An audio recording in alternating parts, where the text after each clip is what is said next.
Complications क्या है। Post operative respiratory complications में जैसे सबसे पहले आता है टेलेक्टेसिस, लेरिंगोस्पाज्म, ब्रोंकोस्पाज्म, आता है acute respiratory distress syndrome, bronchopneumonia, pulmonary oedema,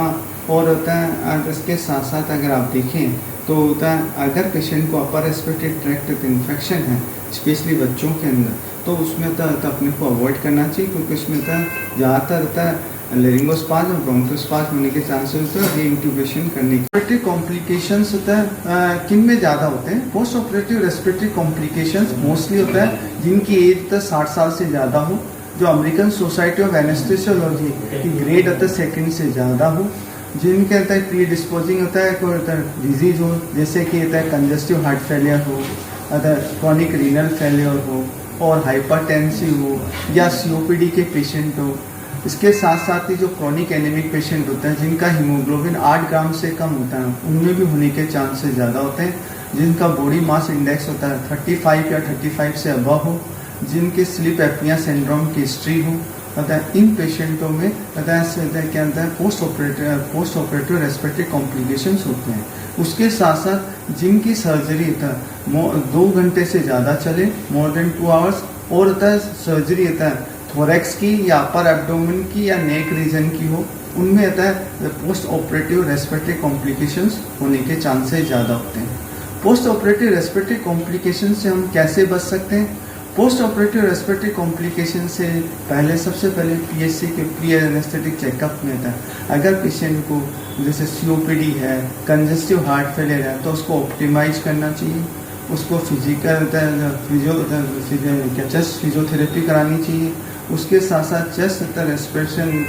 exercise करानी चाहिए, उसके साथ ब्रोंकोडायलेटर का यूज करना चाहिए, और हो सके तो कभी कभी लैसिक्स या डाइटोर का यूज करना चाहिए। उसके साथ साथ होता है पेशेंट का होता है अगर क्रॉनिक स्मोकर है तो अगर इमरजेंसी सर्जरी नहीं है तो होता है उसको होता है 2 वीक के लिए आप पोस्टपोन कर दीजिए, मिनिमम 2 वीक्स होता है बाद में इसकी सर्जरी करेंगे। एनेस्थेटिक का था इंट्रा ऑपरेटिव ये रोल है, एक तो शॉर्ट एक्टिंग होता है जो न्यूरोमस्कुलर ब्लॉकर है उनका यूज करें, जहाँ तक हो सके ये की जगह रीजनल एनेस्थेसिया या आता है ब्लॉक्स का यूज करें। उसके साथ साथ मॉर्फिन का कम से कम यूज करें, जिससे कि रेस्पिरेटरी डिप्रेशन में पेशेंट को जैसे हेड अप करके रखना, उसको होता है क्या बोलते हैं हाई होता है नेजल होता है ऑक्सीजन फ्लो देना, उसके साथ साथ सीपेप का इस्तेमाल करना या बाईपेप का इस्तेमाल करना, और होता